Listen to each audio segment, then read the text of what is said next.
Giriraj sir, कुछ लोग बोल रहे हैं कि एलआईसी का पॉलिसी तो इन्फ्लेशन को भी बीट नहीं करता।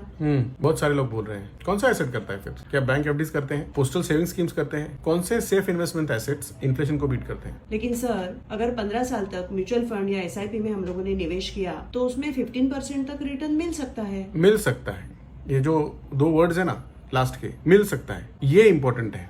गारंटी है? अगर इतनी ही गारंटी है तो सेबी को बोलो वो डिस्क्लेमर हटाने को, सब्जेक्ट टू मार्केट रिस्क, और वहां पे डालने को invest about 15 years and get guaranteed about 15% returns. करेगी सेबी? नहीं करेगी। एक्चुअल में ये जो एसेट वॉर लोगों के दिमाग में डाला है ना, यही गलत है। आपने कौन सा एसेट आपको कितना रिटर्न दे रहा है इसके ऊपर फोकस नहीं करना चाहिए, बल्कि आपने ये देखना चाहिए कि आपके टोटल पोर्टफोलियो का कितना रिटर्न है। जिस तरीके से हम लोग खाना खाते हैं तो रोटी भी इंपॉर्टेंट है, सब्जी भी इंपॉर्टेंट है, दाल भी इंपॉर्टेंट है, चावल भी इंपॉर्टेंट है। इसको पूरा डाइट, जिसको हम लोग एक बैलेंस डाइट बोलते हैं, वो इंपॉर्टेंट है ना। उसी तरीके से आपके पोर्टफोलियो में सब कुछ होना चाहिए। एलआईसी एंडोमेंट पॉलिसीज होनी चाहिए, होल लाइफ पॉलिसीज होनी चाहिए, टर्म पॉलिसी होनी चाहिए, म्यूचुअल फंड होना चाहिए, इक्विटीज होना चाहिए। ये सब कुछ होना चाहिए और उसके बाद आपने देखना चाहिए कि मेरे पोर्टफोलियो को कितना रिटर्न मिला। और ये गिरिराज नहीं बोल रहा है, ये हैरी मार्कोविट्ज सर बोल रहे हैं, जिनके मॉडर्न पोर्टफोलियो थियरी को इकोनॉमी का नोबेल प्राइज मिला हुआ है। तो जो लोग आपको सलाह दे रहे हैं कि आप एलआईसी मत करो क्योंकि इन्फ्लेशन को बीट नहीं करता है, तो क्या वो लोग